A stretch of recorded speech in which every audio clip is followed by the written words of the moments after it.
اسی طبقے سے ایک تعلق رکھتا ہے کہ آج کل جتنے بھی بچے ہو رہے ہیں ہر 3 میں سے 2 عورتوں کے سیزر ہو رہے ہیں، آپریشن ہو رہے ہیں۔ گدھا، گھوڑا، کتا، یہ سب ایسے ہی بچے دے رہے ہیں، ان میں کوئی اموات نہیں ہو رہی، کچھ مسئلہ نہیں ہو رہا، ان کا کوئی آپریشن نہیں ہو رہا، لیکن انسانوں کے دھڑا دھڑ آپریشن ہو رہے ہیں اور کوئی روکنے والا نہیں ہے، کوئی روکنے والا نہیں ہے۔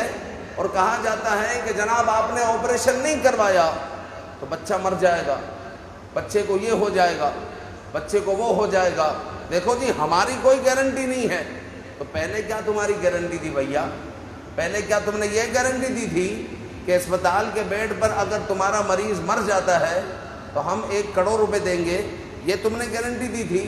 تو دھمکی یہ لگاتے ہیں ہماری، پھر دیکھو کوئی گارنٹی نہیں ہے۔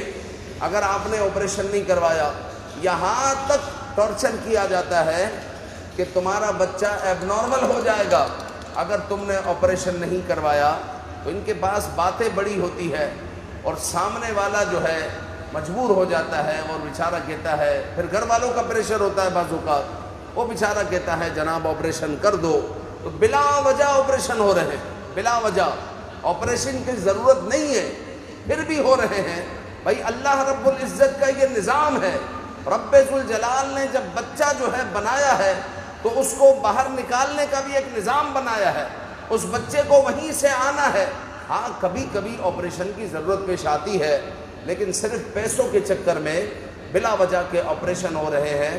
ہمارا سوال صرف یہ ہے کہ گدھے، گھوڑے، کتے، یہ بلیاں ایسے ہی بچے جن رہی ہے، ان میں کوئی اموات نہیں ہو رہی۔ اگر انسان ایسے بچے دے دے گا تو اس میں اندر اموات ہو جائے گی، یا وہ مر جائے گا، اس کا بچہ ایب نارمل ہو جائے گا، یا اس کا بچہ نقصان اٹھائے گا، تو یہ سراسر ظلم ہے۔